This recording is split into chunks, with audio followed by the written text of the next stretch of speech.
really don't be quiet. If you know somebody, if you have a friend that it looks like that they're experiencing this with a boyfriend or a girlfriend, talk to them. Don't be judgmental. Tell them that there may be a problem here. Talk to an adult you trust. We need to train our youth to listen to each other and communicate with each other, and when they hear the red flags, then to be able to tell somebody and get resources for our youth.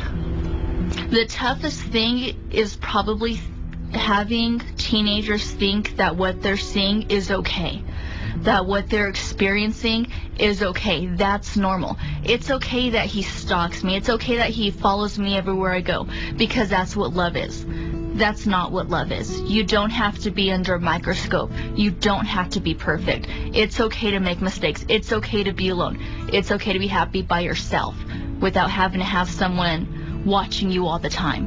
I would lead off with any work with young people, talking more about respect and dynamics of healthy relationships. Teaching healthy relationships early as even 6th grade, is really critical, because that gives young people an expectation of what to look for in relationships, rather than believing that violence is okay. I think the parents don't realize that this kind of thing that can start out so young. Most of the time, the parents think that it's kid stuff, like it's just high school. It's high school, you're going through that phase. A lot of teenagers too don't want to tell their parents about their relationship. They don't want them to see this person that they are going out with. They don't want their parents to think that they're going out with a bad kid, because they might be afraid their parents would tell them, I told you so, this would happen, it's your fault, you got yourself into this situation. It's also that teenagers don't want their parents to be a part of their relationships, because they feel like, because I know for me it's kind of like, oh, this is the first part of myself that I actually don't have to share with my mom or my dad, that it can actually be just mine. I didn't want to tell my parents about it because I was afraid that they would judge me or make me break up with them, and I really didn't want to break up with them. I thought he'd change. And I knew if I told my parents, they would tell me to. And so it took me a really long time to tell my mom. And when I did, finally, I'm really glad I did, because she had a lot more to say than I thought she would. And she was really supportive. We can say, listen, these are the mistakes that I learned from. This is a poor relationship I was in. And this is what you deserve as respect. And these are the guiding principles that you should have any relationship invoke throughout your lifetime. And I think that having those conversations and admitting as parents that we don't have all the answers, but we do know when something is not respectful, when something is bordering on emotional abuse, when something is too controlling, we can recognize those signs and say, hey, I don't have all the answers, but let's talk about this. What do you think is healthy? What do you think is acceptable? People want the abuse to end, but not necessarily the relationship to end. So there can be a lot of mixed feelings. So stay calm, let them know right away it is not your fault, no matter what the abuser has told you, no matter how many times you've been blamed, and you're not alone. This happens in every demographic, every group of people throughout our society. You're not in some loser group of people that this happens to. I think one of the things that makes this case so sad is the fact that there were so many opportunities for intervention, and it took basically silence on the part of so many different people, which led up to this poor girl being murdered. Well, one thing I'm kind of looking at is her friends and who she was associating with. I'm sure she told her friends, I didn't return your cell phone call because he took my phone from me last night. So they saw him, the monitoring of her being at practice. So her friends kind of had a clue of what's kind of going on in this relationship, and no one, they either were afraid themselves to report, or they didn't know that those things were wrong. Well, one of the things that children, especially mid-schools, when they start developing these relationships, intimate relationships with other students, is that they need to remember to trust their gut.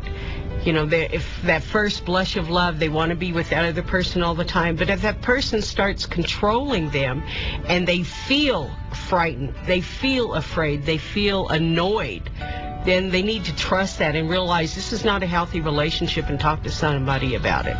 It's not just teachers and parents that need to be concerned about this, but everyone who has young people who they care about in their lives. So coaches, youth group leaders, neighbors, we all need to get involved and let kids know that there is help available. And sometimes I hear folks saying, well, I'm not a counselor, I'm not a therapist, I don't know how to intervene. But you don't need a special degree to say, I'm worried about you, you can talk to me, I'm here to help. It takes a lot of courage on the part of a parent to call the school and to say, I've learned this from my child. And so I think we had probably multiple missed opportunities with parents who might have been alerted by the students at that same school.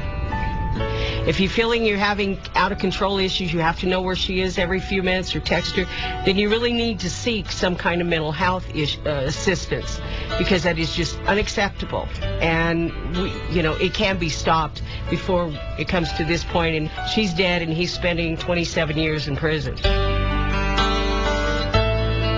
I stood in it because I thought I was in love, and I thought he loved me, and he promised me the world and so much more.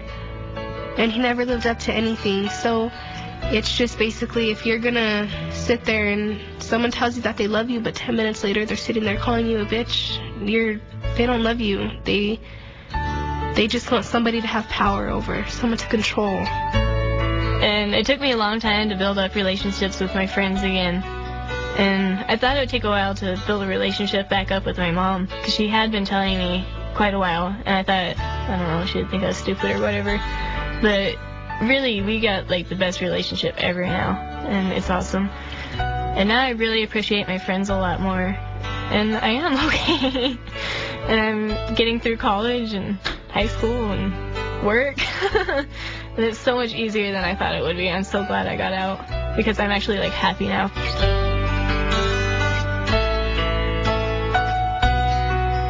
I think we all have to understand as best we can that the incidence of this stuff is growing.